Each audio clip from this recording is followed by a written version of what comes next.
Good morning everyone. Speed learning channel के editorial discussion में आप सभी का स्वागत है। आज का जो एडिटोरियल है वो जनसत्ता से लिया गया है और यह एडिटोरियल जीएस पेपर 1 के पॉपुलेशन एंड एसोसिएटेड इश्यूज से रिलेटेड है और आज का जो एडिटोरियल है उसके लेखक संजय दुबे जी हैं। तो चलिए आज का डिस्कशन स्टार्ट करते हैं।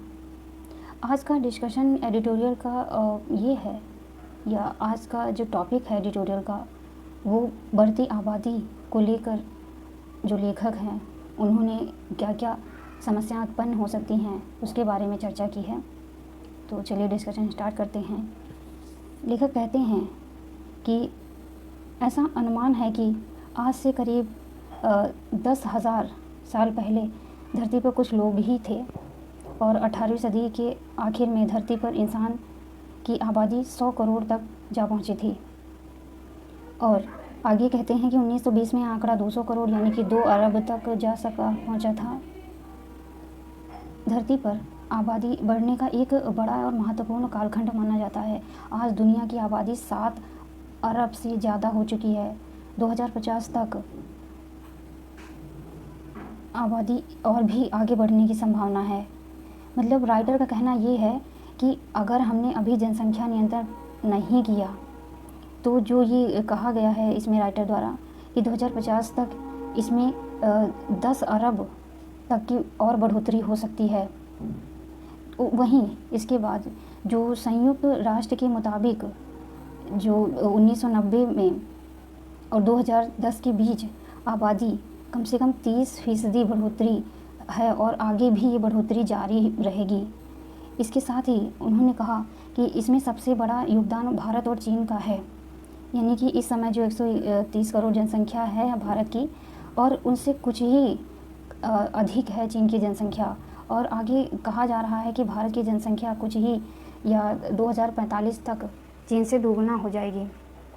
तो सरकार द्वारा हालांकि पहल की जा रही है लेकिन उसमें कोई सफलता मिल नहीं पा रही है।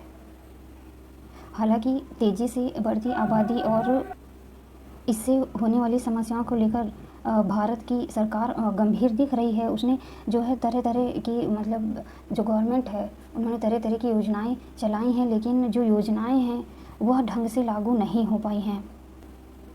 इसके अलावा भी संविधान संशोधन में शिवसेना द्वारा प्रस्ताव रखा गया था जिसमें कहा गया कि छोटे परिवार को जो रियायतें दी जानी चाहिए और जो एक ये प्रचलन चला था पहले कि हम दो हमारे दो, उसकी नीति को और विस्तार देना चाहिए और इसी वजह से हम जो है नियंत्रण पा सकेंगे पॉपुलेशन पे। इसके आगे राइटर का कहना है कि भारत जनसंख्या नियंत्रण को 1951 में एक अभियान चलाया गया था जिसमें जो है अभियान में दुनिया का पहला देश बन गया था भारत, जिसमें तेज़ी से आबादी बढ़ रही थी। और इसके साथ ही इस अभियान में हमें हालांकि सफलता नहीं मिली, लेकिन जनसंख्या नियंत्रण का यह अभियान अगर सफल हो जाता तो देश कई गंभीर समस्याओं से पार पा सकता था। वहीं 1960 के आसपास की बढ़ती आबादी को गंभीरता से लेना शुरू किया गया और आगे हालांकि सरकार द्वारा कई तरह की योजनाएं चलाई गई धीरे धीरे प्रत्येक वर्ष, लेकिन सफलता नहीं मिली। तो उसका सबसे बड़ा यह भी कारण था कि जो योजनाएं चलाई गई उसमें जो है जनसंख्या या जो हमारे नागरिक हैं उनका पूरी तरह से सपोर्ट नहीं मिल पाया। हालांकि इसका जो आज हम ये जनसंख्या के मुद्दे पर चर्चा कर रहे हैं, वैश्विक स्तर पर भी इसकी कई समस्याएं देखने को मिल रही हैं। हालांकि चीन ने ये अपने यहाँ पॉलिसी रखी है कि हम दो हमारे दे, उन्होंने तो इस पर काम कर लिया लेकिन ये टैग तो हमारा था, लेकिन काम चीन ने किया। और उसके साथ ही आगे जो है कई ऐसे विद्वान आए जिन्होंने जो है जनसंख्या को लेकर कई सारे रिसर्च किए, जिनमें से माल्थस का जो जनसंख्या संबंधी सिद्धांत था वो बहुत इम्पोर्टेंट था। और इसके साथ ही उन्होंने कहा कि जो है हर 25 वर्ष में लगभग जनसंख्या दोगुनी हो जाएगी।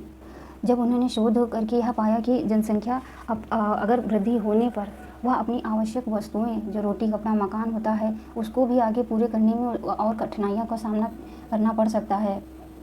और आगे कहते हैं इसके सापेक्षिक विकास की दर क्रमशः 1 से 2, 2 से 3 और फिर 3 से 4% होती है। और हालांकि इस दर पर ज़्यादा विद्वान सहमत नहीं हैं, फिर भी यह सच है कि जनसंख्या हमेशा आर्थिक वृद्धि की दर से ज़्यादा होती है।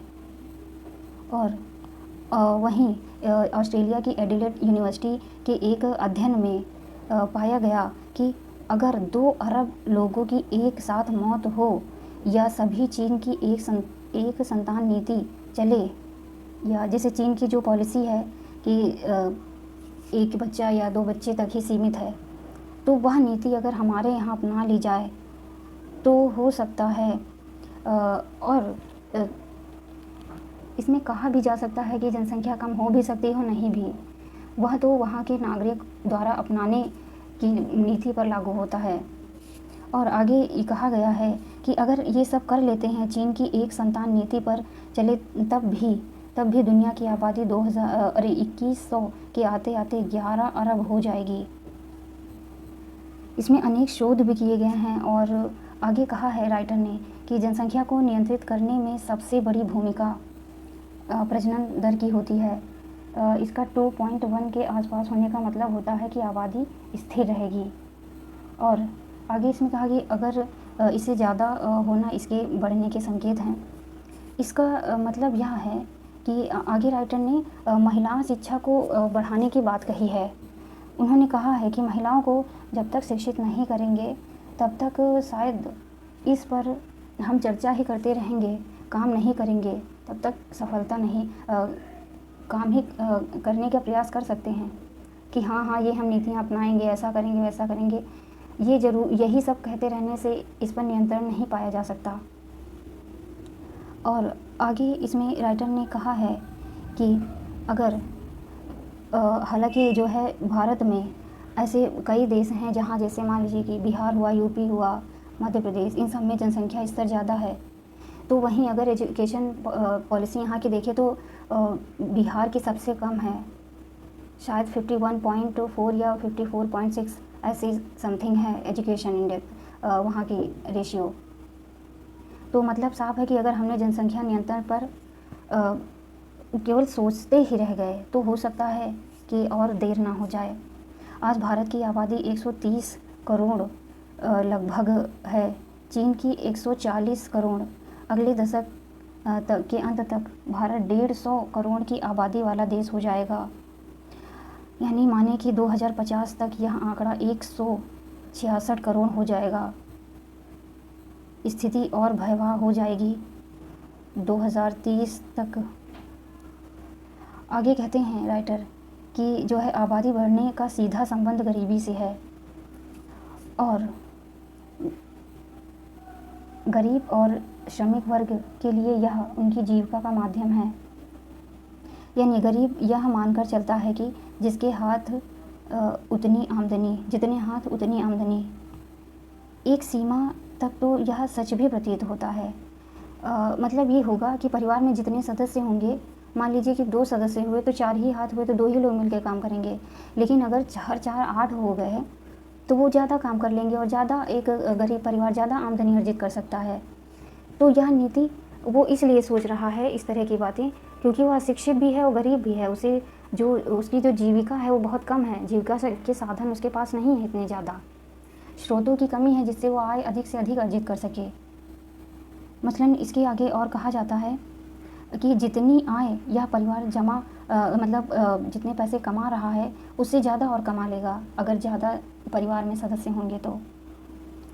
और आगे यह भी कहते हैं कि हालांकि जो अभी सर्वेक्षण हुआ है राष्ट्रीय परिवार स्वास्थ्य सर्वेक्षण 4 के, ये 4था संस्करण था, नतीजे गौर करें तो पाएंगे कि गरीब को बनाए रखने में शिक्षा स्वास्थ्य की बड़ी भूमिका है। इन सब के बावजूद जनसंख्या देश के विकास में महत्वपूर्ण भूमिका निभाती है।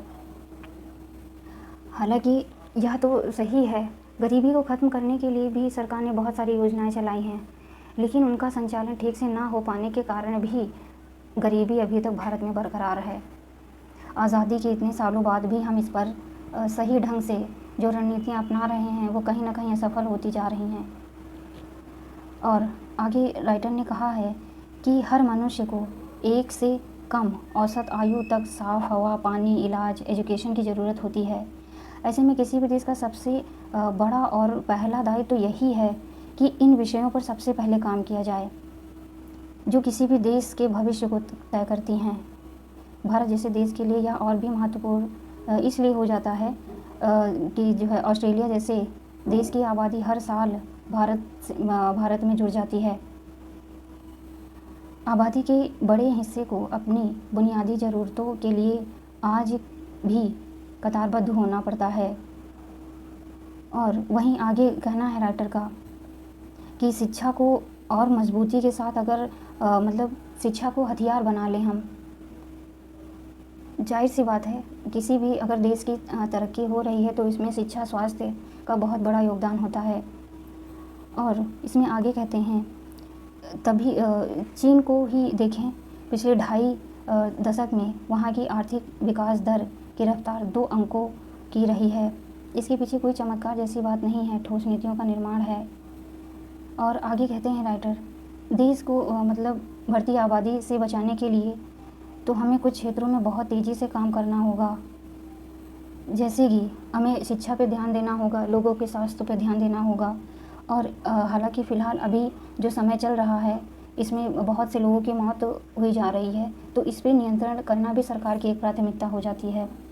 इन सब के बावजूद भी हमें जन्म दर को नियंत्रित करने की नीतियों को और ढंग से लागू करना होगा।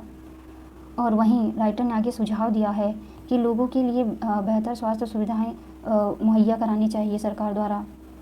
यह भी आगे पाते हैं कि जिन राज्यों में प्रजनन दर स्थिर है वहाँ के अस्पताल उपलब्ध बिस्तरों की संख्या भी पर्याप्त है, जबकि ज़्यादा प्रजनन दर वाले राज्यों में ये कम है।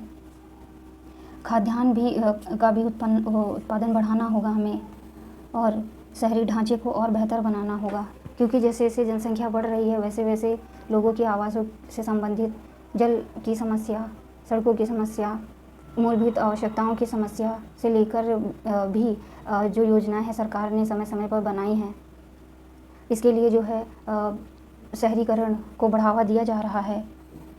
और वहीं सबको घर उपलब्ध हो इसके लिए भी सरकार योजनाएं चला रही हैं।